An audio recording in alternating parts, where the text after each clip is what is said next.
Aku pikir rumah tanggaku sempurna. Namun, di balik senyum suamiku dan perhatian mertuaku, tersimpan pengkhianatan keji.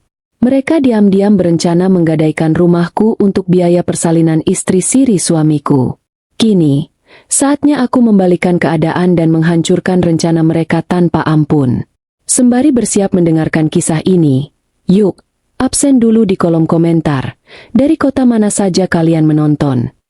Jangan lupa dukung channel ini dengan like dan subscribe ya, supaya kami makin semangat mempersembahkan cerita yang lebih menarik lagi.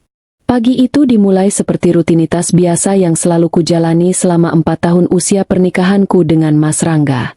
Udara pagi yang masih dingin tidak menyurutkan langkahku untuk bangun lebih awal, berkutat di dapur demi menyiapkan sarapan terbaik untuk suami dan ibu mertuaku. Aroma bawang putih dan terasi yang kutumis menyebar memenuhi ruang makan. Hari ini aku memasak nasi goreng seafood kesukaan Mas Rangga, lengkap dengan telur mata sapi setengah matang, persis seperti permintaannya semalam. Aku menyeka peluh di dahi dengan punggung tangan, lalu menata piring-piring di atas meja makan. Tak lama, suara langkah kaki terdengar dari arah kamar depan. Ibu mertuaku, Ibu Tuti, keluar dengan wajah ditekuk.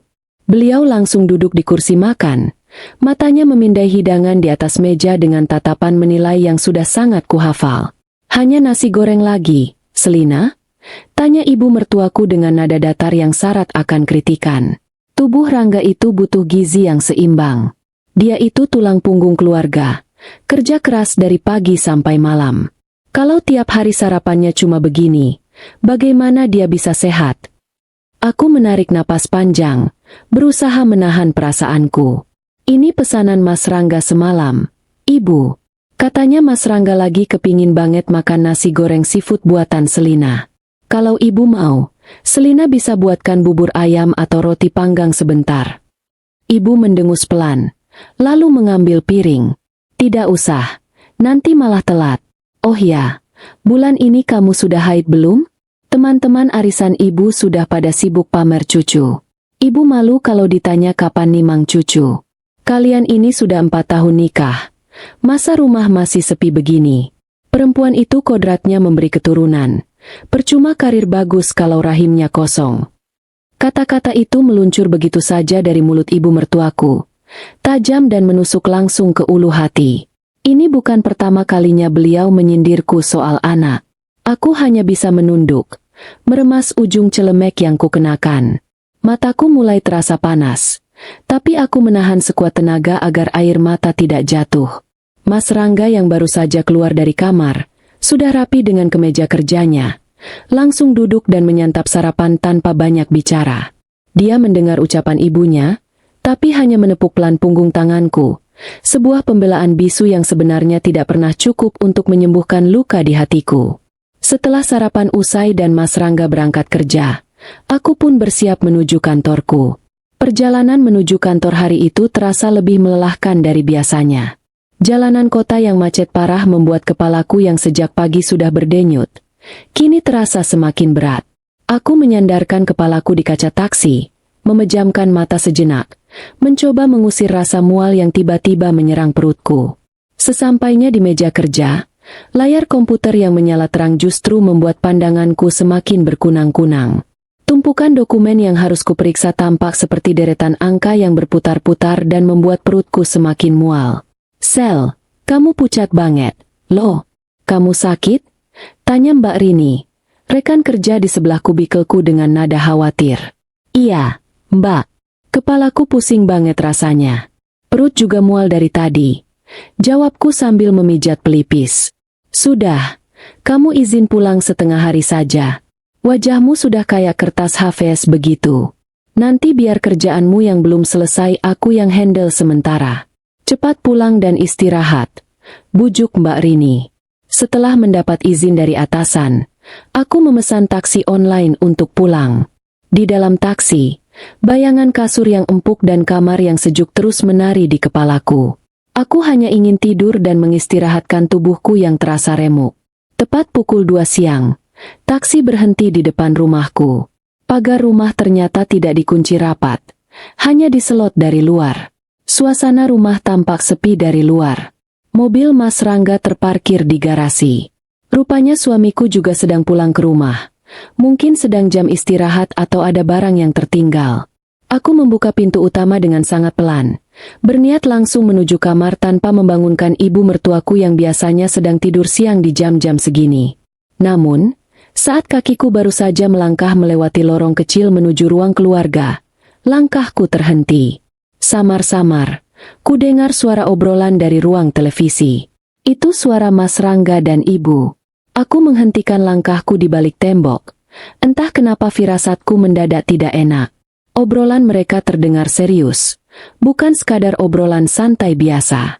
Aku menahan napas, menajamkan pendengaran, tanpa berniat menguping pada awalnya. Terus bagaimana? Enggak?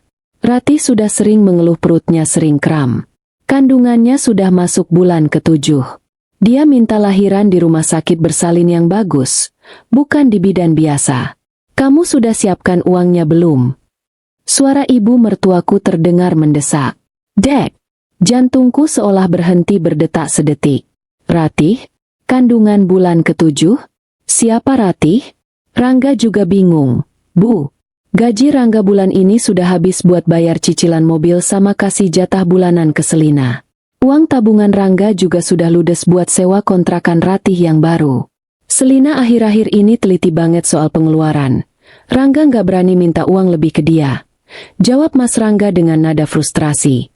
Bumi tempatku berpijak seakan runtuh seketika. Kepalaku yang tadinya pusing kini terasa seolah dihantam godam berukuran besar.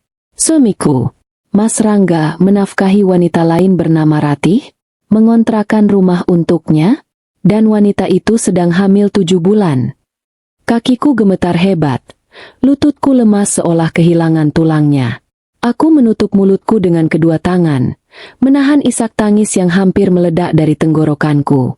Air mata pengkhianatan mengalir deras membasahi pipiku. Lalu, kalimat berikutnya dari mulut ibu mertuaku sukses membuat duniaku benar-benar hancur menjadi debu. Gadaikan saja rumah ini diam-diam. Uangnya bisa kita gunakan untuk biaya lahiran istri sirihmu. Ibu tak sabar gendong cucu. Suara ibu mertuaku terdengar begitu tenang, begitu tanpa dosa. Seolah yang mereka bicarakan bukanlah sebuah pengkhianatan, melainkan hal lumrah. Gadai rumah ini, Bu? Tapi kan sertifikatnya atas nama Selina. Terus, posisinya ada di brankas kamar Rangga. Kalau ketahuan Selina bagaimana? Bu? Dia pasti ngamuk besar. Rumah ini kan murni dia yang beli pakai uangnya sendiri sebelum kita nikah. Suara Mas Rangga terdengar ragu, namun ada secercah harapan dalam nada bicaranya. Kamu itu laki-laki. Enggak. Kepala rumah tangga. Harta istri itu ya harta suami juga. Lagian, selama ini dia nggak bisa kasih ibu cucu. Wajar dong kalau kamu cari keturunan dari perempuan lain yang lebih sempurna. Soal sertifikat, kamu kan tahu pin brankasnya. Ambil saja diam-diam. Kita gadaikan ke rentenir kenalan ibu, yang prosesnya cepat tanpa perlu tanda tangan istri. Nanti kalau utangnya cair, kita pakai buat Ratih. Kalau Selina tahu belakangan, ya biarin saja. Dia sudah jadi istri sah. Suruh dia yang bayar cicilan gadainya pakai gajinya yang besar itu. Toh dia juga pasti nggak mau rumahnya disita. Jelas ibu mertuaku panjang lebar, merangkai rencana licik dengan sangat lancar. Aku tidak sanggup mendengar lebih lama lagi. Rasa mual di perutku kini berganti dengan rasa jijik yang luar biasa. Suami yang sangat kucintai, yang selalu kulayani dengan penuh bakti, ternyata tak lebih dari seorang pengkhianat berwajah dua. Dan ibu mertua yang selalu kuhormati layaknya ibu kandungku sendiri, ternyata adalah dalang di balik semua kekejian ini. Mereka berkomplot menghancurkan hidupku, menipuku mentah-mentah demi seorang istri siri, dan sekarang mereka berniat merampas rumahku. Rumah yang kubeli dari hasil keringatku sendiri. Bekerja siang dan malam jauh sebelum aku mengenal bajingan bernama Rangga. Tanpa mengeluarkan suara sedikit pun, aku memutar tubuhku. Air mata terus mengalir tanpa bisa kuhentikan. Tapi aku menggigit bibirku kuat-kuat agar isakanku tidak terdengar. Aku berjalan berjinjit keluar dari rumah itu. Aku tidak mau melabrak mereka sekarang. Melabrak sambil menangis histeris dan berteriak-teriak hanya akan membuatku terlihat seperti istri yang menyedihkan, Dan itu tidak akan menyelesaikan masalah. Aku keluar dari pagar, berjalan cepat menuju jalan raya dengan pandangan yang buram oleh air mata. Matahari siang itu terasa sangat terik, namun hatiku terasa sedingin es. Aku memesan taksi dan meminta supirnya membawaku berkeliling kota tanpa tujuan yang jelas. Di dalam taksi, aku menangis sejadi-jadinya, menumpahkan segala rasa sakit, kecewa, dan marah yang menyesakkan dada. Namun, setelah 1 jam menangis, air mataku tiba-tiba berhenti mengalir. Kesedihan itu perlahan menguap, digantikan oleh kobaran amarah dan kebencian yang menyala-nyala. Aku menatap pantulan wajahku di kaca jendela taksi. Wajah pucat yang tampak menyedihkan. Tidak, bisikku pada diriku sendiri. Aku tidak akan membiarkan mereka menang. Mereka mau bermain api denganku? Mereka salah pilih lawan. Aku menghapus sisa air mata di pipiku dengan kasar. Aku meminta supir taksi untuk berhenti di sebuah kafe terdekat. Aku butuh kopi pahit untuk menjernihkan pikiranku, karena mulai detik ini, aku harus merancang strategi yang matang. Aku akan membiarkan mereka merasa di atas angin. Aku akan membiarkan mereka menjalankan rencananya. Namun, tepat sebelum mereka berhasil meraih apa yang mereka inginkan, aku akan menarik karpet dari bawah kaki mereka dan membiarkan mereka jatuh tersungkur ke dasar jurang yang paling dalam. Sore itu, langit mulai memerah saat aku melangkah masuk ke pekarangan rumah. Aku sudah menata kembali raut wajahku. Tidak ada lagi sisa air mata. Tidak ada lagi ekspresi hancur. Aku memasang topeng terbaikku. Sebuah senyum manis dan raut wajah kelelahan yang wajar setelah seharian bekerja. Aku harus bersikap senormal mungkin, seolah aku tidak pernah mendengar konspirasi menjijikan di ruang keluarga siang tadi. Saat aku membuka pintu, Mas Rangga sedang duduk santai di sofa sambil menonton televisi. Melihatku datang, ia langsung bangkit dan menghampiriku dengan senyum lebarnya yang khas. Senyum yang selama 4 tahun ini selalu berhasil menghangatkan hatiku. Namun kini senyum itu terlihat seperti seringai iblis di mataku. Sudah pulang, Yang? Tumben agak sore, jalanan macet ya? Sapanya lembut seraya mengambil tas kerjaku, seperti suami idaman pada umumnya. Aku memaksakan sebuah senyum, menatap langsung ke matanya tanpa berkedip. Iya, Mas. Kerjaan lagi lumayan padat di kantor. Ditambah macet jalanan parah banget. Aku capek banget rasanya. Wajahmu pucat banget loh. Yang, kamu sakit. Mau Mas buatkan teh hangat? Tawarnya dengan nada sok perhatian. Rasa mual kembali mengaduk-aduk perutku melihat kepalsuannya. Boleh, Mas. Kebetulan perutku agak nggak enak. Ibu di mana? Tanyaku dengan nada santai. Ibu lagi di kamar. Katanya pusing jadi tiduran. Jawab Mas Rangga sambil melangkah ke dapur. Aku masuk ke kamar dan langsung membersihkan diri. Di bawah guyuran air shower, aku memejamkan mata, menguatkan kembali benteng pertahananku. Aku harus kuat. Berada di satu atap dengan 2 pengkhianat ini membutuhkan kesabaran tingkat tinggi. Malam harinya saat makan malam, suasana berjalan seperti biasa. Ibu mertuaku duduk di hadapanku, menyantap lauk pauk tanpa rasa bersalah sedikit pun. Mereka bahkan sesekali melempar candaan, seakan-akan rencana mereka merampok hartaku siang tadi tidak pernah terjadi. Sungguh 2 manusia dengan hati nurani yang sudah mati. Malam semakin larut. Mas Rangga sudah tertidur pulas di sampingku. Dengkurannya yang halus terdengar teratur. Aku membuka mata, menatap langit-langit kamar yang gelap. Waktunya beraksi. Dengan gerakan sangat pelan agar ranjang tidak berderit, aku bangkit dan mengambil ponsel pintar milik suamiku yang tergeletak di atas nakas. Aku tahu passwordnya, tanggal ulang tahun ibunya. Betapa bodohnya dia tidak pernah mengganti password itu. Jantungku berdebar kencang saat layar ponsel terbuka. Tanganku sedikit gemetar saat aku membuka aplikasi pesan singkatnya. Kucari kontak yang mungkin disamarkan. Insting perempuanku menuntunku pada sebuah nama kontak.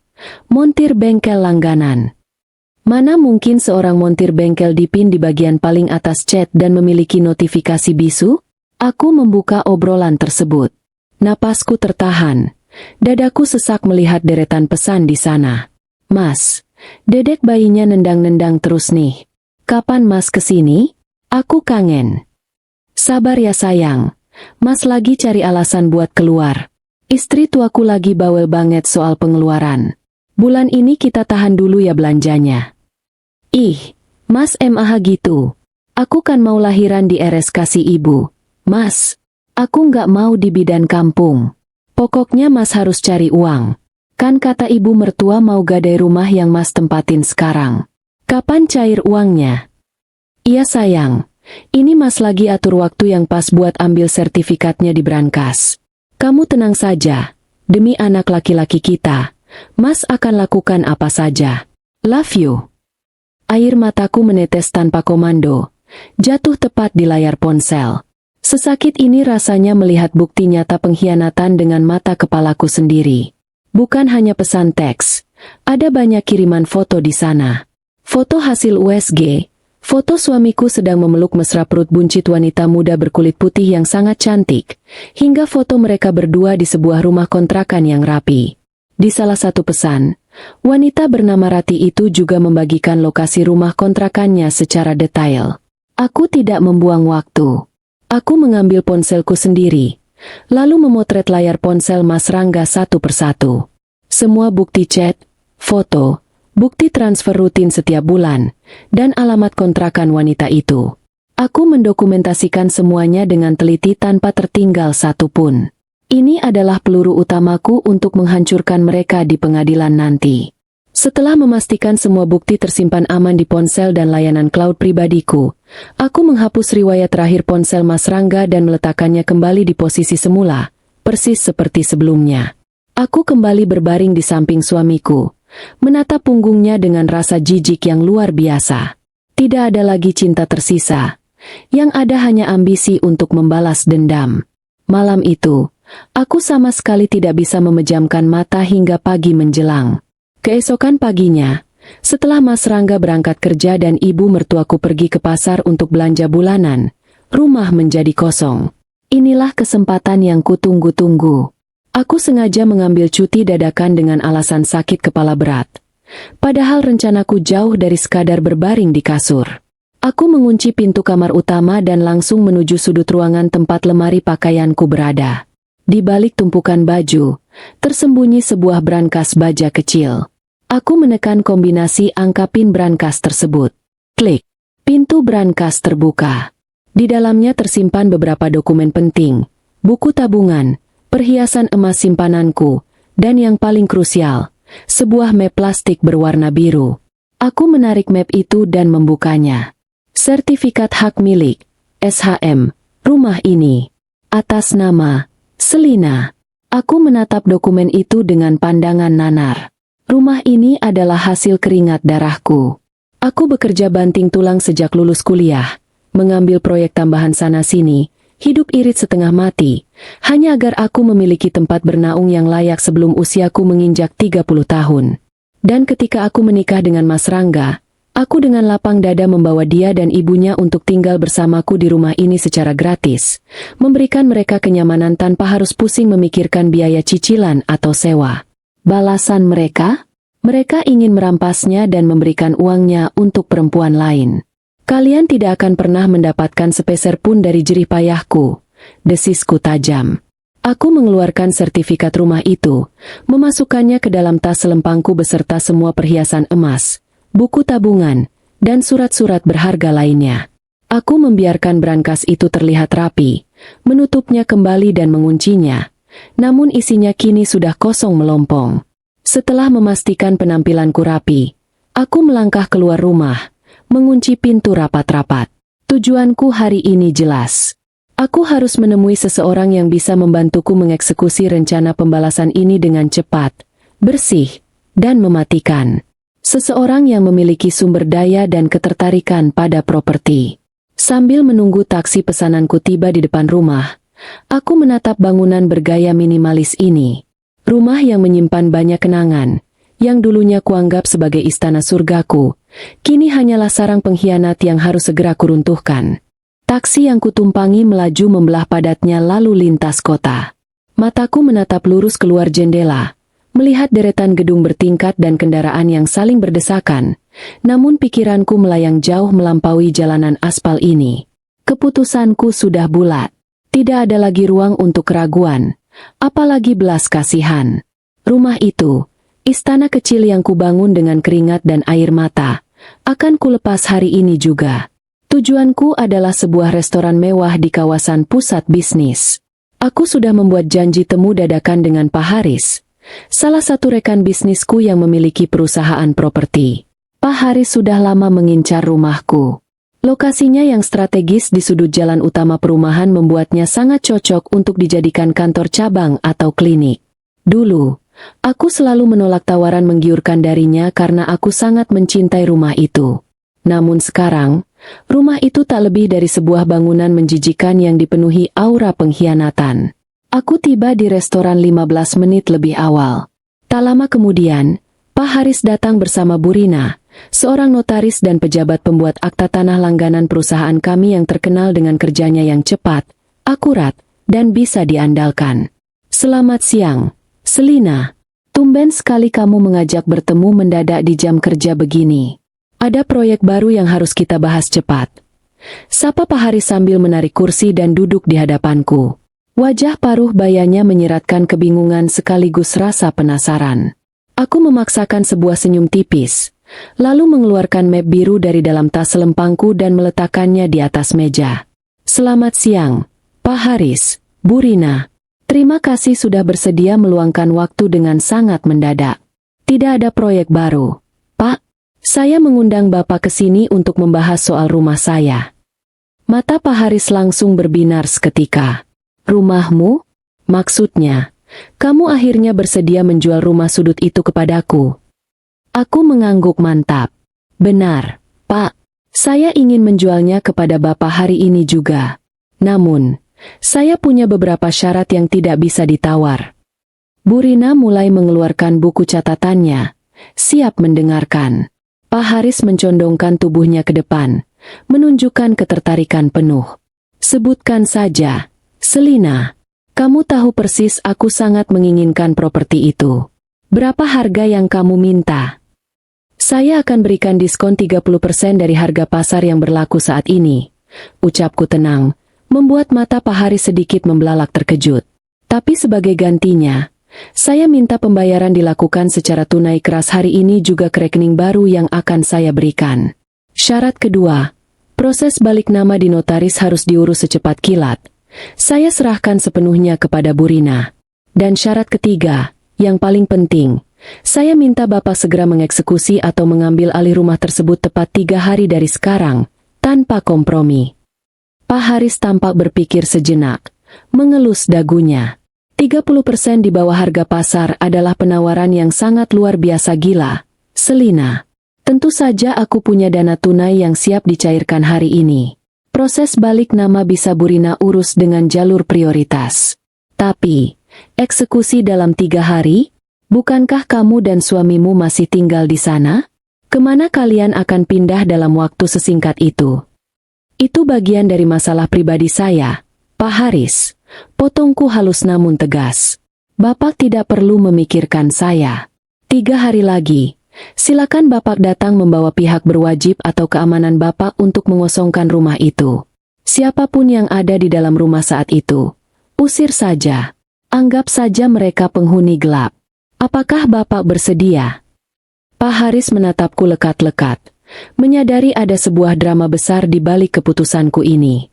Namun, sebagai pebisnis sejati, ia tidak mau membuang peluang emas yang ada di depan mata. Ia mengulurkan tangannya. Deal. Kita selesaikan administrasinya sekarang. Proses penandatanganan akta jual beli berjalan lancar. Bu Rina memeriksa keaslian sertifikat dan semua dokumen pendukung dengan teliti. Setelah semuanya beres, aku memberikan nomor rekening baruku yang baru saja kubuka secara daring pagi tadi saat di perjalanan. Hitungan jam, ponselku bergetar. Sebuah notifikasi pesan masuk dari pihak bank menginformasikan bahwa dana dalam jumlah fantastis telah masuk ke rekening pribadiku. Rumah itu kini resmi bukan lagi milikku, dan segera, rumah itu juga tidak akan pernah bisa disentuh oleh suami dan ibu mertuaku. Setelah urusan dengan Pak Haris selesai, aku tidak langsung pulang. Aku menyewa sebuah mobil box kecil beserta sopirnya untuk membantuku memindahkan barang-barang berharga yang tersisa di rumah. Tentu saja, aku tidak memindahkan perabotan besar agar tidak memancing kecurigaan. Aku hanya menyewa sebuah apartemen eksklusif dengan sistem keamanan ketat di pusat kota, lalu memindahkan pakaian-pakaian mahalku, tas bermerek, dokumen pribadi, dan koleksi perhiasan ke sana. Aku menyicil memindahkan barang-barangku ke dalam koper kecil yang selalu kubawa dengan alasan ada baju-baju yang harus dilaundry khusus atau disumbangkan. Sore harinya, aku kembali ke rumah dengan wajah lelah yang kubuat-buat. Mas Rangga belum pulang, tetapi ibu mertuaku sedang duduk di ruang keluarga sambil menonton televisi dan mengunyah camilan ringan yang kubeli menggunakan uangku. Tumben sore begini baru pulang. Selina? Tadi Rangga telepon katanya kamu sakit dan ambil cuti. Tegur ibu mertuaku tanpa mengalihkan pandangannya dari layar televisi. Nada suaranya terdengar mencemooh, seolah aku berbohong tentang sakitku hanya untuk bermalas-malasan. Aku meletakkan tas di atas sofa dan memijat tengkukku perlahan. Iya, ibu. Tadi siang memang sakit sekali, jadi saya periksa ke dokter. Setelah minum obat dan istirahat di klinik sebentar, saya langsung mampir ke swalayan beli beberapa kebutuhan rumah. Makanya agak sore pulangnya. Ya sudah, sana cepat mandi. Habis itu siapkan makan malam. Rangga sebentar lagi pulang. Kasihan dia pasti lapar habis kerja keras seharian. Perintahnya seenaknya. Aku hanya mengangguk pelan dan berjalan menuju dapur. Sambil memotong sayuran, telingaku menangkap suara langkah kaki Mas Rangga yang baru tiba di rumah. Ia langsung bergabung dengan ibunya di ruang keluarga. Aku sengaja memperlambat gerakanku mencuci piring agar gemericik air menyamarkan keberadaanku, lalu menajamkan pendengaran. Gimana? Engga? Kamu sudah pastikan sertifikatnya masih ada di berangkaskan? Suara bisikan ibu mertuaku terdengar penuh kehati-hatian. Belum sempat Rangga cek. Bu, berangkasnya ada di lemari pakaian Selina. Rangga takut dia curiga kalau tiba-tiba Rangga bongkar lemari bajunya. Tapi ibu tenang saja, sertifikat itu pasti ada di sana. Selina tidak pernah memindahkan dokumen penting kemana-mana, jawab Mas Rangga dengan nada sangat meyakinkan. Baguslah kalau begitu. Ibu sudah hubungi Bang Jali, rentenir kenalan ibu yang dulu pernah bantu pinjamkan uang untuk modal usaha pamanmu. Bang Jali bilang, kalau jaminannya sertifikat rumah mewah di kawasan ini, dia bisa langsung cairkan uang ratusan juta hari itu juga. Bunganya memang lumayan, tapi kan nanti kita bisa potong dari jatah belanja istrimu pelan-pelan. Kekeh ibu mertuaku licik. Terus, kapan Bang Jali mau datang ke sini, Bu? Tanya Mas Rangga antusias. 3 hari lagi. Enggak. 3 hari lagi pas Selina lagi kerja. Bang Jali dan anak buahnya akan datang ke sini buat survei rumah dan ambil sertifikatnya. Setelah uangnya cair, kita bisa langsung lunasi tagihan rumah sakit untuk persalinan Ratih. Kamu sudah kasih tahu Ratih kan? Sudah, Bu. Ratih senang banget. Katanya dia nggak sabar mau kasih ibu cucu laki-laki yang sehat dan menggemaskan. Terima kasih ya, Bu. Sudah mau bantu cari jalan keluar. Iya, sama-sama. Sudah jadi tugas ibu untuk memastikan kebahagiaan anak laki-laki ibu satu-satunya. Lagi pula, ini semua demi penerus keluarga kita.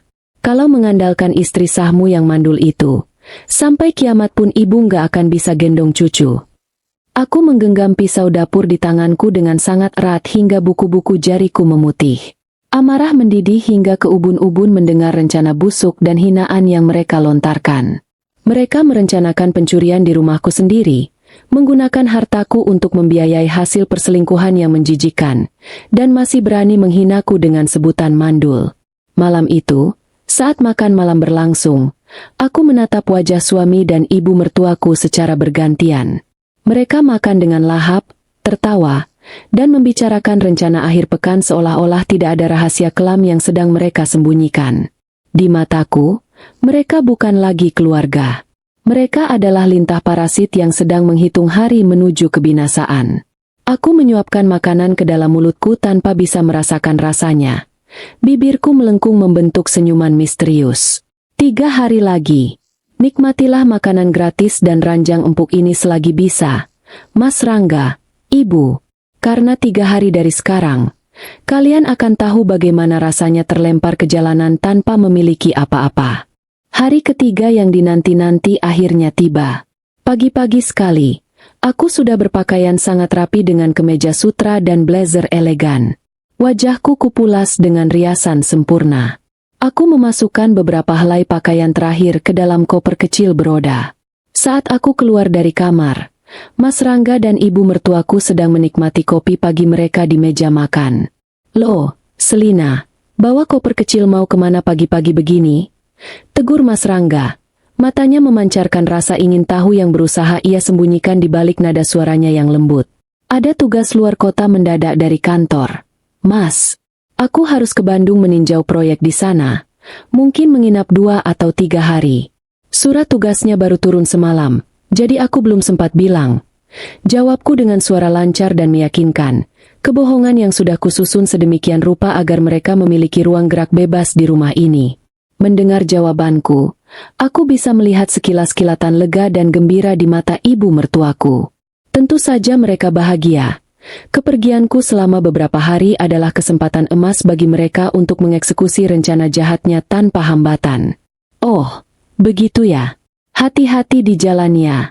Yang, jangan lupa minum vitamin biar nggak gampang sakit. Nanti kalau sudah sampai Bandung, kabari Mas ya." Ucap Mas Rangga sok perhatian, pura-pura merapikan kerah blazerku. Sentuhannya membuat kulitku merinding karena jijik. Namun aku tetap mempertahankan senyum manisku. "Iya, Mas. Selina pamit dulu ya." "Ibu." Selina berangkat. Aku menyalimi tangan ibu mertuaku sekilas, lalu bergegas keluar menuju taksi yang sudah menungguku. Tentu saja aku tidak pergi ke Bandung. Taksi itu membawaku meluncur membelah jalanan ibu kota menuju apartemen mewah yang sudah kusewa. Sesampainya di apartemen, aku segera menyeduh secangkir teh kamomil yang hangat, lalu membuka laptop di atas meja ruang tamu. Sehari sebelum aku menjual rumah itu, aku telah menyewa jasa teknisi kepercayaan untuk memasang beberapa kamera pengintai berukuran sangat kecil di titik-titik strategis rumah. Satu berada di sudut ruang keluarga, menyamar sebagai sensor lampu otomatis, dan satu lagi di dalam kamar utama, tersembunyi di balik pot tanaman hias palsu yang mengarah langsung ke lemari pakaian berserta brankasku. Aku mengetuk layar laptopku, memasukkan kata sandi, dan seketika 2 jendela video siaran langsung muncul di layarku. Kualitas gambarnya sangat jernih, lengkap dengan rekaman suara yang tajam. Aku menyesap tehku perlahan, bersandar dengan nyaman di sofa empuk, dan mulai menonton pertunjukan langsung yang akan menjadi titik balik hidup mereka. Dalam layar yang menunjukkan ruang keluarga, terlihat ibu mertuaku sedang mondar-mandir dengan gelisah. Ia sudah berdandan rapi, memakai perhiasan emas palsu andalannya untuk terlihat seperti nyonya besar. Mas Rangga duduk di sofa, terus-menerus melihat jam tangannya. "Jam berapa Bang Jali datang, Bu?" "Ini sudah jam 10 siang. Rati dari tadi ngechat terus, nanyain kapan uangnya ditransfer." Suara Mas Rangga terdengar cemas di speaker laptopku. "Sabar. Enggak. Orang Jakarta itu jalannya macet. Bang Jali tadi bilang sudah dekat. Kamu siap-siap saja ambil sertifikatnya ke kamar. Biar nanti pas orangnya datang, barangnya sudah siap di atas meja. Perintah ibu mertuaku."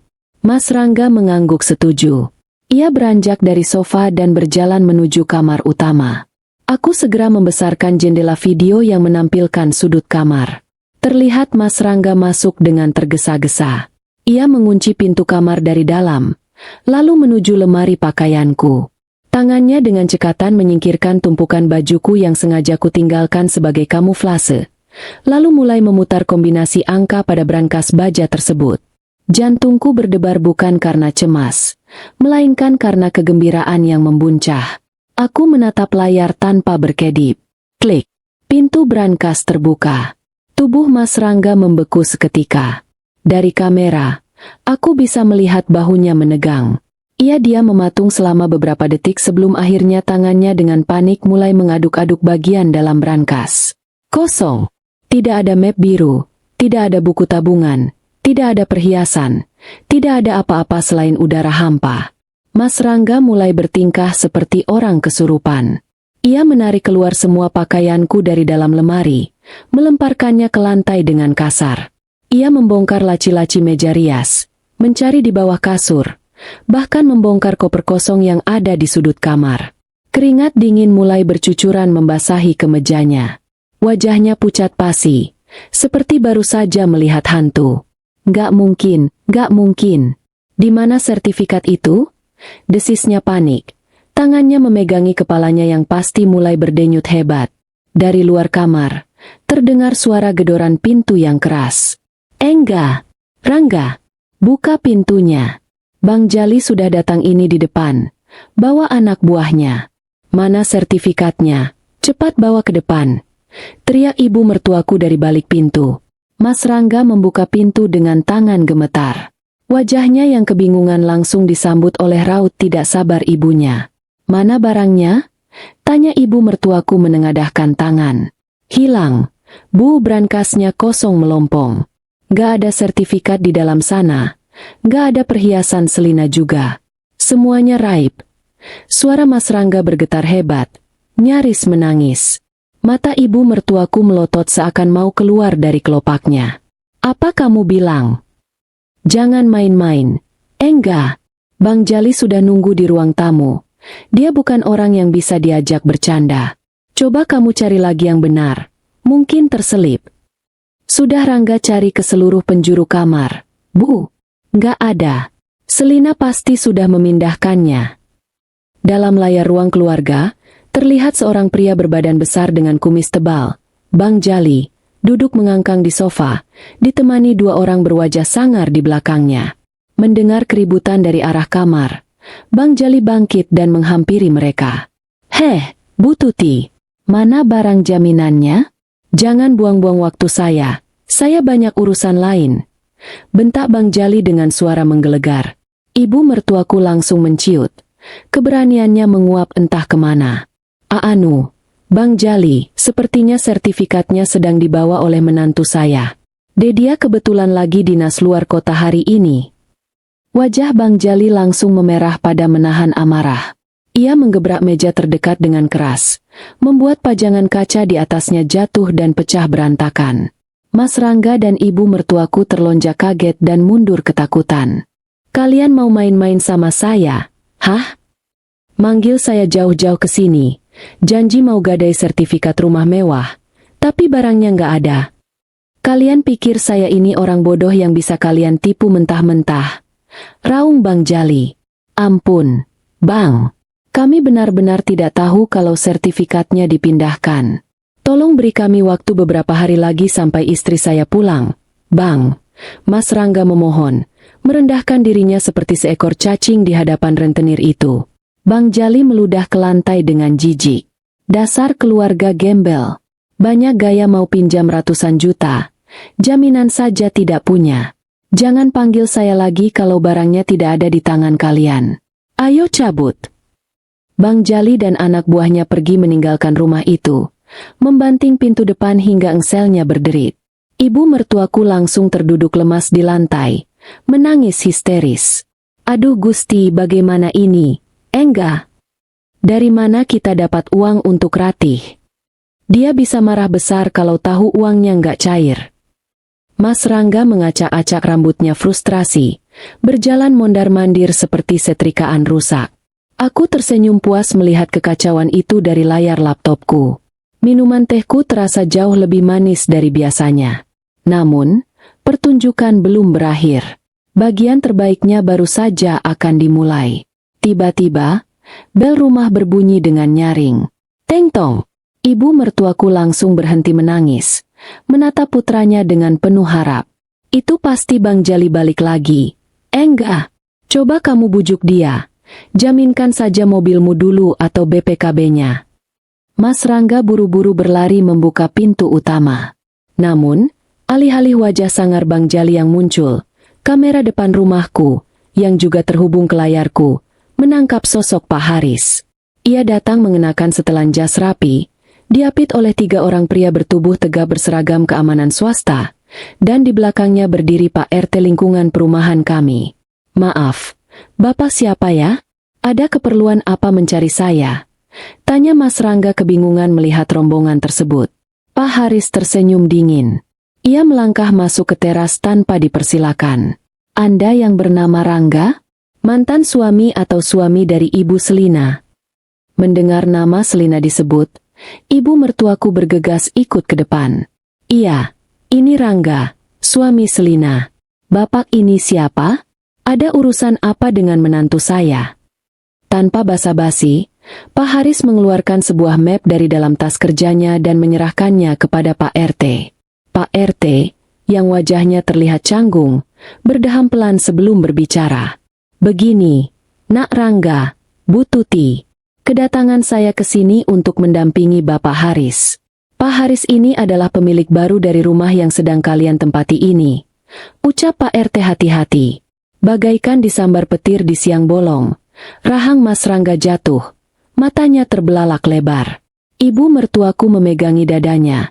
Napasnya seolah terhenti. Bapak jangan bercanda. Pak RT, ini rumah menantu saya, Selina. Sejak kapan rumah ini pindah tangan?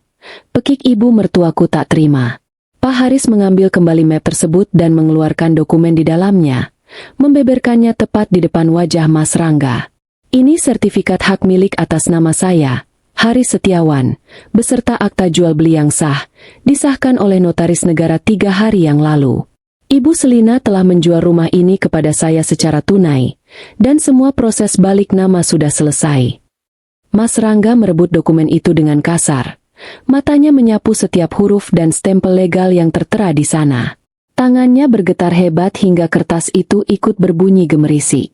Tidak mungkin. Selina tidak pernah bilang apa-apa soal menjual rumah ini. Ini penipuan. Saya suaminya. Dia tidak bisa menjual rumah ini tanpa persetujuan saya. Pak Haris tertawa sinis. Anda sepertinya buta hukum, Mas Rangga.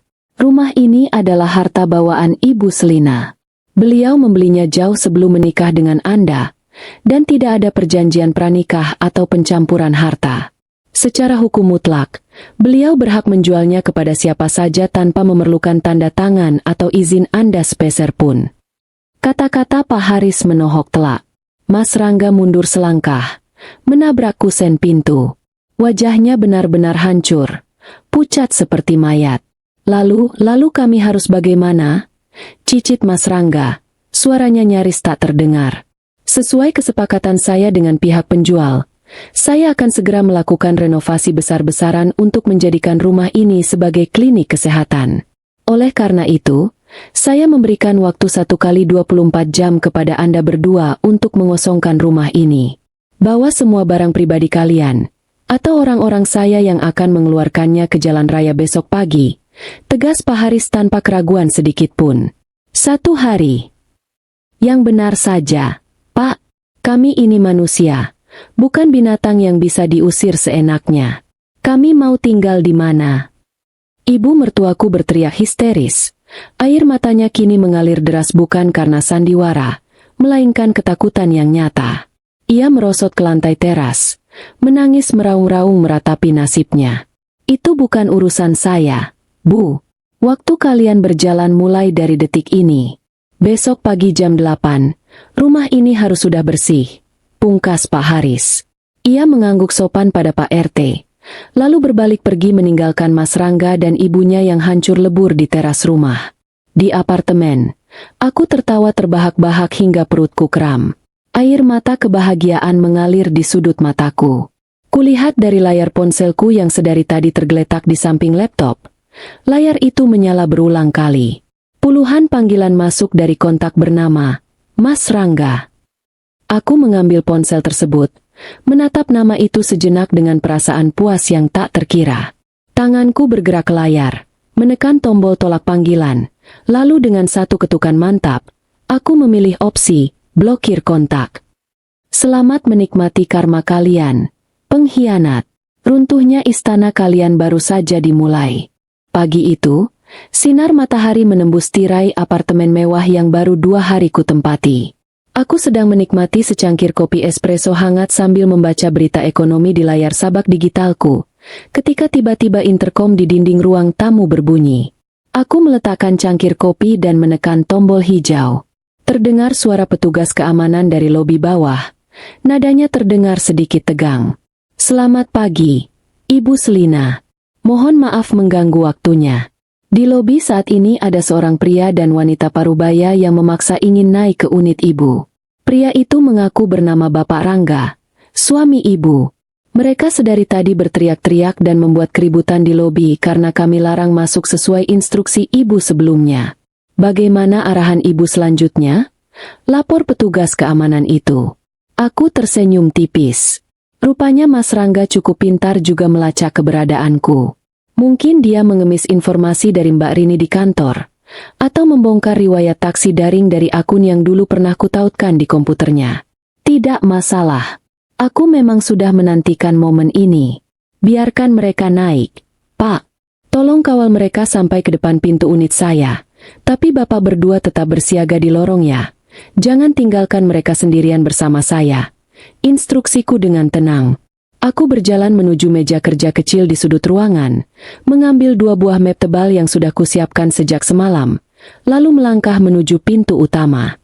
Ketukan keras dan tidak sabaran langsung terdengar begitu aku sampai di balik pintu. Tanpa ragu, aku memutar engsel dan membuka pintu lebar-lebar. Pemandangan di depanku sungguh memuaskan. Mas Rangga berdiri dengan rambut acak-acakan. Kemeja kerjanya yang biasanya selalu kusetrika licin kini kusut masai. Matanya merah berkantung pertanda kurang tidur. Di sebelahnya, ibu mertuaku tampak jauh lebih berantakan. Wajahnya yang biasa congkak kini terlihat sembab dan kusam. Begitu melihat wajahku, raut sedih di wajah ibu mertuaku seketika berubah menjadi amarah yang meledak-ledak. Beliau berniat merangsek masuk, namun 2 petugas keamanan berbadan tegap langsung menahan bahunya. "Beraninya kamu, Selina, istri durhaka.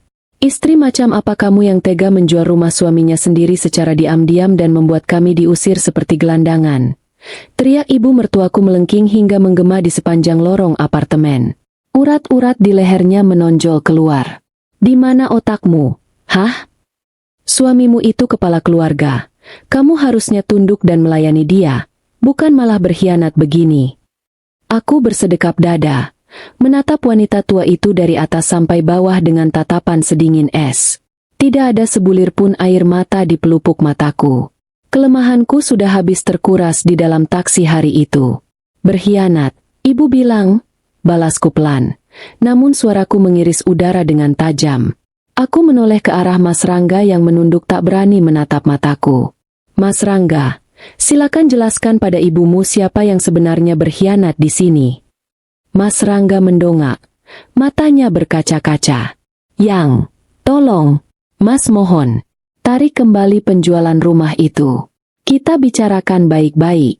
Kamu tidak bisa melakukan ini pada Mas dan Ibu. Kami tidak punya tempat tinggal lagi. Barang-barang kami ditumpuk begitu saja di garasi oleh Satpam Pak Haris. Rumah itu murni milikku, Mas. Dijual atau dibakar pun, itu hakku sepenuhnya. Jawabku tanpa berkedip. Aku menyodorkan map pertama yang berwarna merah ke arah dada Mas Rangga. "Buka." Dengan tangan gemetar, Mas Rangga membuka map tersebut. Di dalamnya terdapat salinan mutasi rekeningku dari 5 tahun lalu, jauh sebelum kami menikah, bukti transfer pelunasan rumah atas namaku sendiri, dan salinan putusan Mahkamah Agung mengenai hukum harta bawaan dalam pernikahan tanpa perjanjian pranikah. Kamu selalu bersikap seolah rumah itu adalah hasil jerih payahmu, hanya karena kamu membayar tagihan listrik yang tidak seberapa. Sekarang, hukum sudah membuktikan siapa pemilik aslinya, tegasku. Ibu mertuaku masih belum menyerah. Tapi kamu ini istri. Hartamu ya harta suamimu. Lagi pula ini semua karena kamu tidak becus mengurus suami dan mandul. Wajar Rangga mencari jalan keluar lain. Jalan keluar seperti menggadaikan rumahku untuk biaya persalinan wanita simpanan. Tembakku tepat sasaran. Mas Rangga dan ibu mertuaku serentak terkesiap. Wajah mereka yang tadinya memerah karena marah, kini pias tak berdarah. Aku menyodorkan map kedua yang berwarna kuning. Kali ini aku membukanya sendiri di depan wajah mereka. Satu persatu foto meluncur ke lantai lorong. Foto Mas Rangga berpelukan dengan Ratih di depan rumah kontrakan. Foto hasil USG. Salinan bukti transfer setiap bulan dari rekening Mas Rangga ke rekening Ratih yang jumlahnya bahkan lebih besar dari uang belanja yang ia berikan padaku. Dan yang terakhir, kulemparkan selembar surat resmi dari pengadilan agama. Surat gugatan cerai, ucapku datar. Bukti perzinahanmu sudah sangat kuat, Mas. Tidak ada yang bisa kamu selamatkan lagi dari pernikahan ini. Kamu dan ibumu berencana merampas hartaku untuk membiayai parasit lain. Jadi aku hanya mengambil apa yang menjadi hakku dan menyingkirkan benalu dari hidupku. Mas Rangga langsung jatuh berlutut di hadapanku. Ia memeluk kakiku erat-erat sambil menangis terseduh-seduh. Maafkan Mas, Selina. Mas hilaf. Ini semua demi ibu. Ibu yang terus menekan Mas karena ingin cucu. Mas cuma ingin membahagiakan ibu. Tapi Mas janjikan, Mas akan tinggalkan Ratih sekarang juga asalkan kamu mau kembali padaku. Mas masih cinta sama kamu. Aku menendang kakinya hingga pegangannya terlepas. Jangan pernah bawa-bawa kata cinta dari mulut kotormu itu. Rangga, cinta tidak akan merencanakan perampokan terhadap pasangannya sendiri. Aku menatap ibu mertuaku yang kini terdiam kaku, tak mampu lagi merangkai kata makian. Tubuhnya gemetar menyadari bahwa semua rencana busuknya telah terbongkar dan hancur berkeping-keping. Kalian tidak punya apa-apa lagi. Silakan pergi ke kontrakan istri siri pujaan kalian itu. Bukankah kalian butuh penerus keluarga? Nikmatilah hidup baru kalian di sana. Tanpa menunggu balasan mereka, aku melangkah mundur masuk ke dalam unit apartemenku. Mas Rangga merangkak berusaha menahan pintu.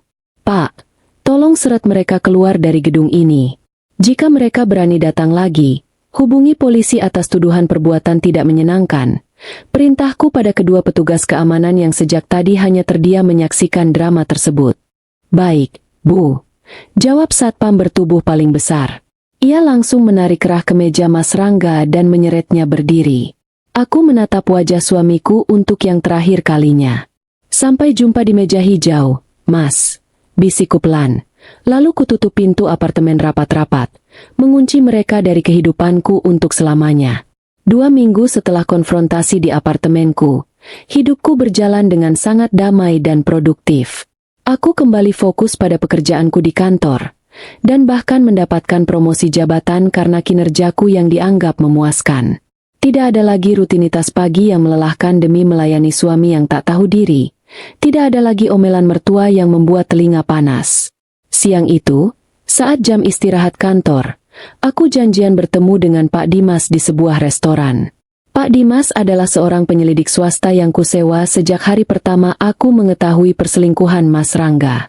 Tugasnya sekarang bukan lagi mengumpulkan bukti, melainkan memantau kehidupan mantan keluargaku itu untuk memastikan proses hukum perceraianku berjalan lancar, dan tentu saja, demi kepuasanku pribadi melihat mereka menelan buah karma. Siang, Bu Selina. Makin cerah saja kelihatannya.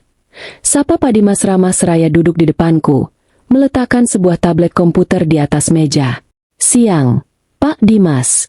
Hidup tanpa beban memang sebaik ini efeknya. Balasku sambil tersenyum. Bagaimana perkembangannya?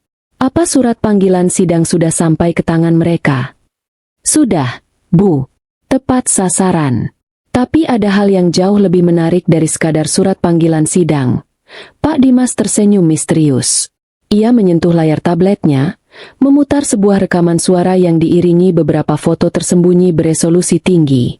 Saya dan tim berhasil memantau keseharian mereka di rumah kontrakan Ratih. Keadaannya sungguh tragis.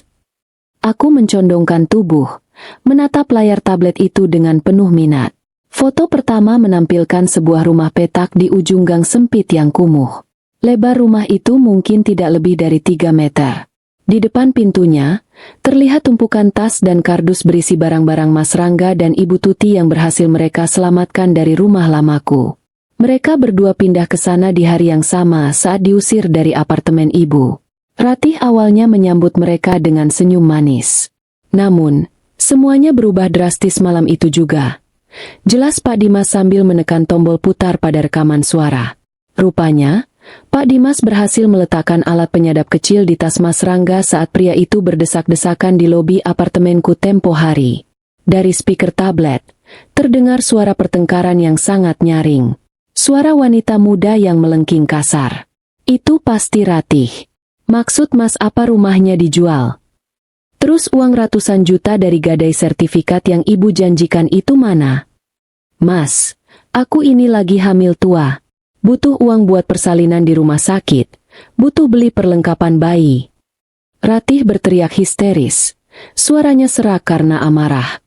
Lalu terdengar suara Mas Rangga yang memelas. Sabar, Dek. Mas juga ditipu sama Selina. Sertifikatnya ternyata sudah dipindah dan rumah itu sudah dijual. Mas benar-benar nggak punya apa-apa sekarang. Gaji Mas bulan ini juga sudah habis buat bayar sewa kontrakan ini dan utang cicilan mobil. Suara pecahan barang terdengar nyaring. Disusul jeritan ibu mertuaku. Heh, perempuan kurang ajar. Beraninya kamu banting-banting piring di depan mertuamu. Rangga itu sedang susah. Harusnya kamu hibur dia, bukan malah marah-marah menuntut uang. Bentak ibu mertuaku, mencoba menegakkan otoritasnya yang kini tak berharga. Terdengar tawa sinis Ratih yang meremehkan. Mertua? Ibu jangan mimpi ya. Aku mau dinikahi siri sama Mas Rangga karena Mas Rangga janji bakal ceraikan istri tuanya dan kasih aku rumah mewah beserta fasilitasnya. Ibu juga yang janji mau kasih uang gadai rumah. Sekarang kalian berdua datang ke gubukku bawa baju kotor doang. Mau numpang makan? Enak saja. Jaga mulutmu, Ratih. Ibu ini yang minta Rangga menikahimu supaya keluarga ini punya penerus.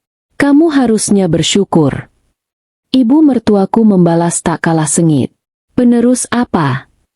Kalau begini ceritanya, anak ini lahir juga mau dikasih makan apa? Batu. Dengar ya, Bu. Rumah ini kecil. Cuma ada satu kamar. Dan itu kamarku sama Mas Rangga. Ibu tidur di luar. Gelar tikar sendiri dekat dapur sana. Dan jangan harap aku mau masakin atau cucikin baju ibu. Mulai besok, ibu yang harus urus rumah ini. Hitung-hitung bayar uang sewa tidur. Ancam Ratih dengan nada bengis. Rekaman suara itu berakhir diiringi isak tangis tertahan dari ibu mertuaku. Aku bersandar di kursi restoran, menghela napas panjang dengan senyum simpul yang tak bisa kusembunyikan. Karma bekerja jauh lebih cepat dan lebih kejam dari dugaanku. Luar biasa, gumamku pelan. Ibu mertuaku yang selalu menuntut dilayani seperti permaisuri, kini harus menjadi pembantu tak dibayar untuk menantu pilihan yang selalu ia banggakan. Benar sekali, Bu Selina. Pak Dimas menggeser foto di tabletnya. Kini terlihat foto buram dari celah jendela rumah petak itu. Terlihat Ibu Tuti sedang jongkok mencuci tumpukan baju di kamar mandi yang sempit dan kotor. Wajahnya terlihat sangat letih dan kurus. Di foto lain, Mas Rangga tampak mengendarai motor butut. Kemungkinan ia harus menjual atau menggadaikan mobilnya karena tak sanggup membayar cicilan. Ratih ternyata wanita yang sangat matre. Dia terus menekan Rangga untuk mencari utangan sana-sini. Rangga sekarang bekerja serabutan sepulang dari kantor. Terkadang jadi ojek online hingga larut malam demi memenuhi tuntutan Ratih yang mengancam akan menggugurkan kandungannya atau memberikan anaknya ke orang lain jika tidak diberi uang. Tambah Pak Dimas. Bagus. Biarkan mereka saling menggigit dan menghancurkan satu sama lain di dalam rumah sempit itu. Ucapku sambil menyesap minuman dinginku. Rasa manisnya menjalar hingga ke hati. Realita memang sangat menggigit bagi mereka yang terbiasa hidup nyaman di atas penderitaan orang lain. Saat mereka kehilangan inang tempat mereka menempel, parasit-parasit itu hanya bisa saling memangsa untuk bertahan hidup. Aku mengembalikan tablet itu kepada Pak Dimas dan memberikan sebuah amplop berisi bonus tambahan untuk kerja kerasnya. Babak baru hidup mereka di neraka dunia baru saja dimulai, dan aku akan memastikan hukum perceraian menyelesaikan sisanya dengan sangat bersih. Ruang sidang pengadilan agama hari itu terasa sangat dingin, namun hatiku dipenuhi oleh kehangatan yang membebaskan. Aku duduk tegak di kursi penggugat, mengenakan setelan jas kerja berwarna biru dongker yang elegan, didampingi oleh kuasa hukumku yang sangat kompeten. Di seberang meja, suamiku duduk sendirian. Tidak ada pengacara yang mendampinginya karena ia jelas tidak mampu menyewa jasa hukum. Penampilannya sungguh mengenaskan. Kemeja putih yang ia kenakan tampak kusam dan kebesaran di tubuhnya yang kini terlihat jauh lebih kurus. Kantung matanya hitam legam, Raut wajahnya dipenuhi keputusasaan yang tidak bisa disembunyikan. Hakim ketua mengetuk palu, menandakan persidangan dimulai. Proses ini berjalan jauh lebih cepat dari yang kuduga. Semua bukti yang telah kusiapkan dan diserahkan oleh pengacaraku merupakan pukulan telak yang tidak bisa ditangkis. Mulai dari mutasi rekening bank yang membuktikan aliran dana suamiku untuk menghidupi wanita lain, foto-foto kemesraan mereka, hingga bukti alamat kontrakan tempat mereka tinggal. Semuanya terang benderang. Suamiku tidak bisa membela diri sedikit pun. Ketika hakim menanyakan kebenaran bukti-bukti tersebut, suamiku hanya bisa menundukkan kepala, menangis dalam diam, dan mengangguk pelan. Ia mengakui segala perbuatannya. Dengan ini, pengadilan memutuskan mengabulkan gugatan cerai penggugat sepenuhnya. Suara ketukan palu hakim menggema sebanyak 3 kali di ruangan tersebut.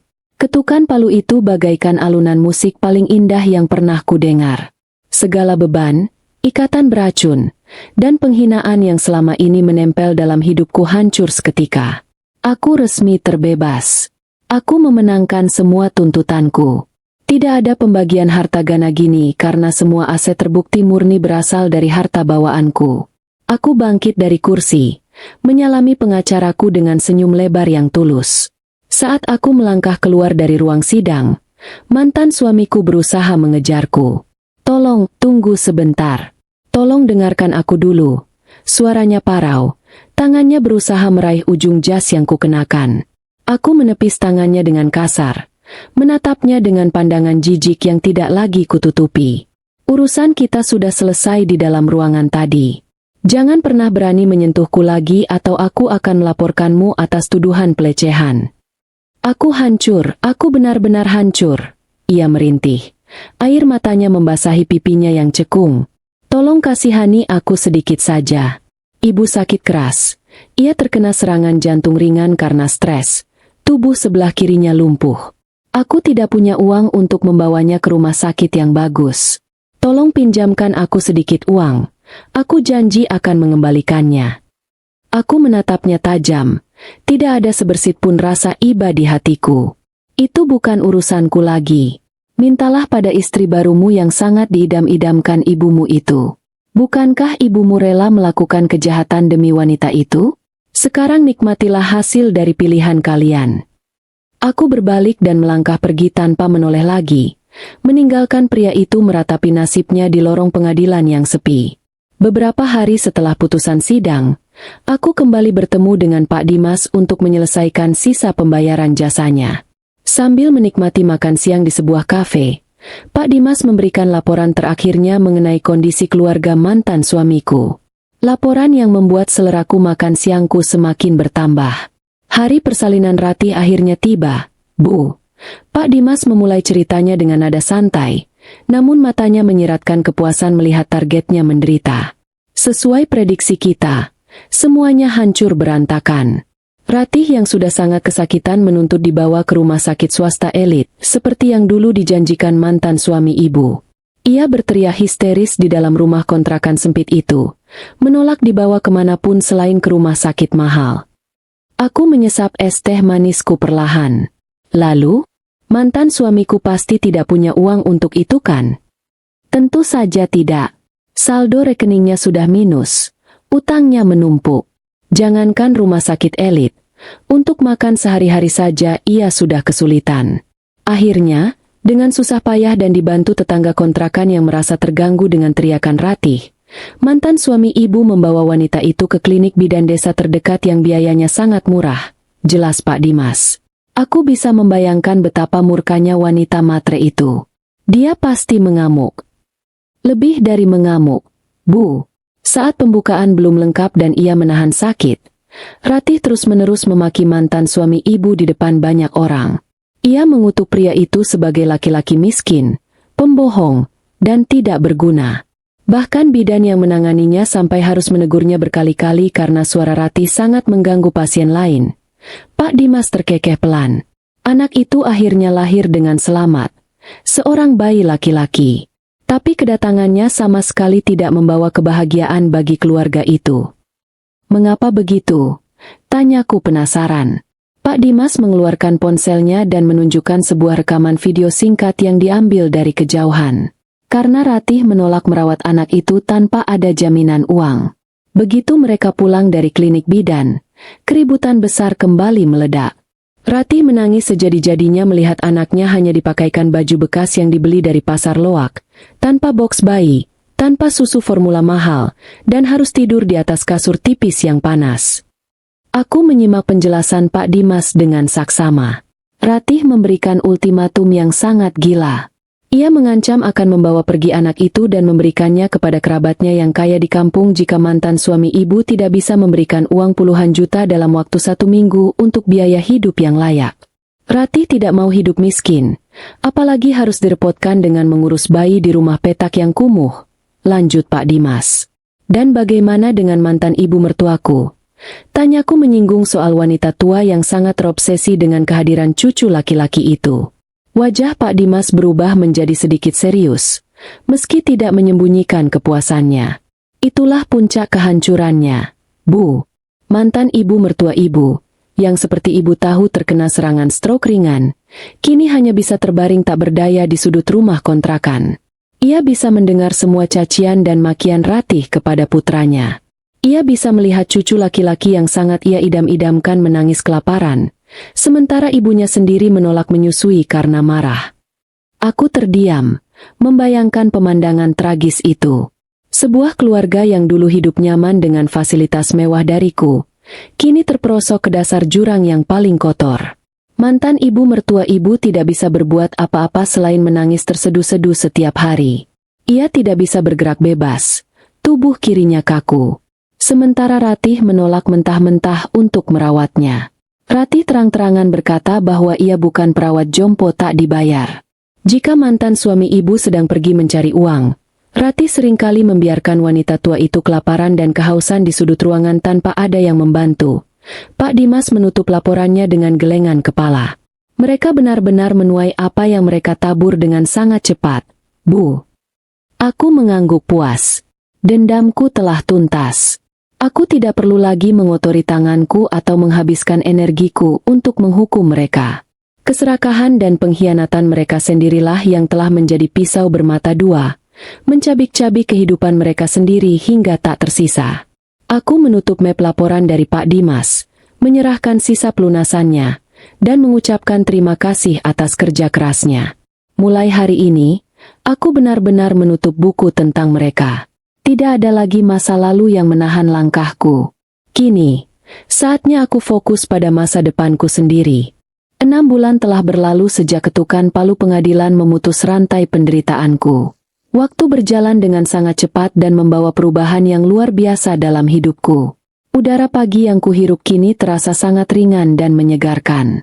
Tidak ada lagi rasa sesak di dada saat membuka mata. Tidak ada lagi kecemasan akan omelan mertua atau kebohongan suami yang menusuk dari belakang. Apartemen mewahku menjadi surga kecil yang melindungiku dari segala bentuk energi negatif. Kariermu melesat bagai anak panah yang lepas dari busurnya. Tanpa beban pikiran di rumah, aku bisa mendedikasikan fokus dan kemampuanku sepenuhnya pada pekerjaan. Atasanku melihat dedikasi itu dan menilaiku layak untuk mendapatkan promosi. Kini, aku duduk di kursi manajer pemasaran, membawahi belasan staf dengan gaji yang jauh lebih besar dari sebelumnya. Aku mulai bisa menikmati hasil keringatku sendiri sepenuhnya. Aku berinvestasi pada perawatan diri, mendaftar di pusat kebugaran eksklusif, memperbaiki pola makan, dan memperbarui isi lemari pakaianku dengan busana-busana rancangan desainer yang elegan dan berkelas. Perubahan fisikku sangat nyata. Kulitku yang dulu kusam karena kelelahan fisik dan mental, kini bersinar sehat. Tubuhku lebih bugar, dan postur tubuhku selalu tegak memancarkan kepercayaan diri.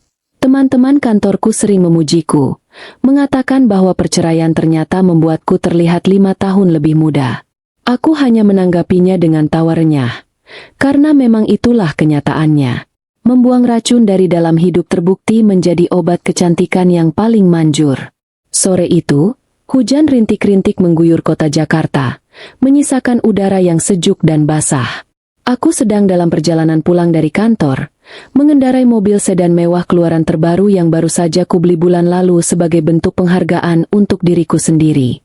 Karena hujan membuat jalanan lumayan macet, aku memutuskan untuk menepi sejenak di sebuah minimarket besar yang memiliki area parkir luas, berniat membeli minuman hangat dan beberapa camilan sehat untuk menemaniku menonton serial favorit malam ini.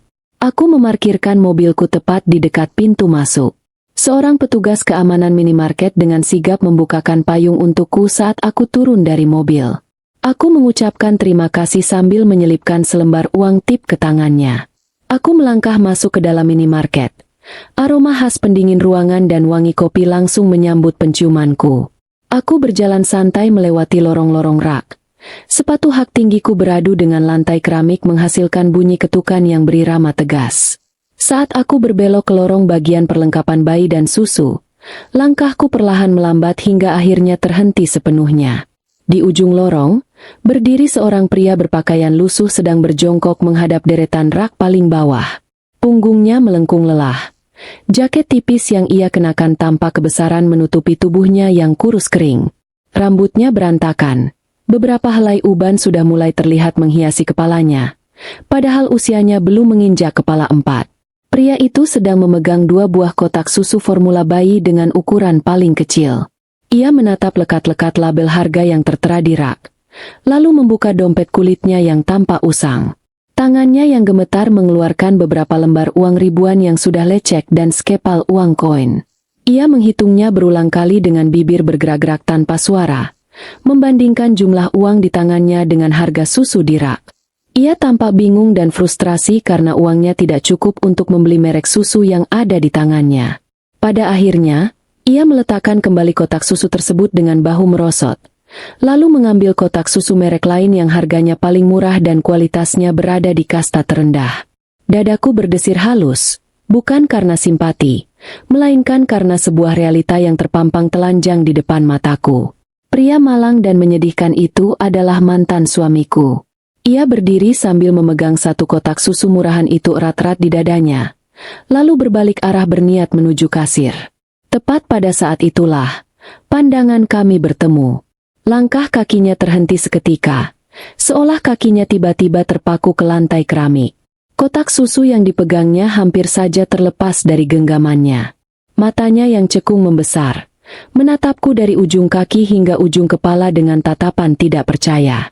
Ia melihatku berdiri di sana, mengenakan setelan blazer sutra mahal, tas tangan bermerek di lenganku, perhiasan emas putih yang melingkar cantik di leherku, dan riasan wajah yang sempurna.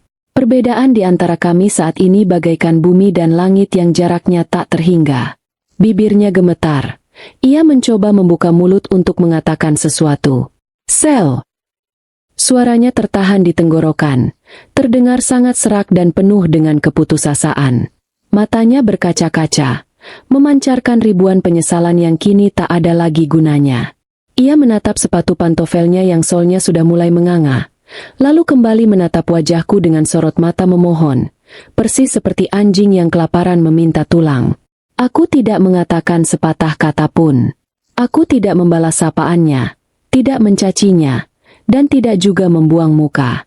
Aku hanya berdiri dengan tenang, menatap lurus ke dalam matanya yang hancur. Perlahan, aku mengukir sebuah senyuman tipis di bibirku. Sebuah senyuman dingin, tanpa emosi, yang berisi pesan paling mematikan yang bisa kuberikan padanya. Aku menang, dan kau sudah mati di mataku. Senyuman itu seakan menusuk jantungnya. Ia menundukkan kepalanya dalam-dalam, tak sanggup lagi membalas tatapanku. Tubuhnya terlihat semakin mengecil dan menyedihkan di bawah terang lampu minimarket. Aku kembali melanjutkan langkahku, melewatinya begitu saja seolah ia hanyalah sebuah manekin rusak yang tak sengaja menghalangi jalanku. Aku mengambil sebotol air mineral premium dan sebungkus kacang almond dari rak, lalu berjalan menuju kasir. Aku membayar belanjaanku, sementara dari sudut mataku, aku bisa melihat mantan suamiku masih berdiri mematung di lorong tadi, tak mampu menggerakkan kakinya. Aku berjalan keluar dari minimarket. Hujan sudah berhenti, menyisakan wangi petrikor yang menenangkan jiwa. Aku masuk ke dalam kursi kemudi mobil mewahku, menyalakan mesin, dan perlahan menginjak pedal gas. Saat mobilku melaju meninggalkan area parkir, aku melirik kaca spion untuk terakhir kalinya. Kulihat bayangan pria berjaket lusuh itu berjalan gontai keluar dari pintu minimarket, menenteng kantong plastik kecil berisi susu murahan, kembali ke kehidupan nerakanya yang kelam. Aku mengalihkan pandanganku ke jalanan di depanku yang membentang luas dan terang. Kaca jendela mobilku turunkan sedikit, membiarkan angin sejuk membelai wajahku. Senyum tulus kini benar-benar merekah di bibirku, menyambut sisa hariku yang indah. Kehilangan pengkhianat bukanlah sebuah musibah, melainkan penyelamatan dari Tuhan. Dan hari ini, aku melangkah maju ke masa depan, meninggalkan kotoran masa lalu jauh di belakang, di tempat yang memang sudah seharusnya.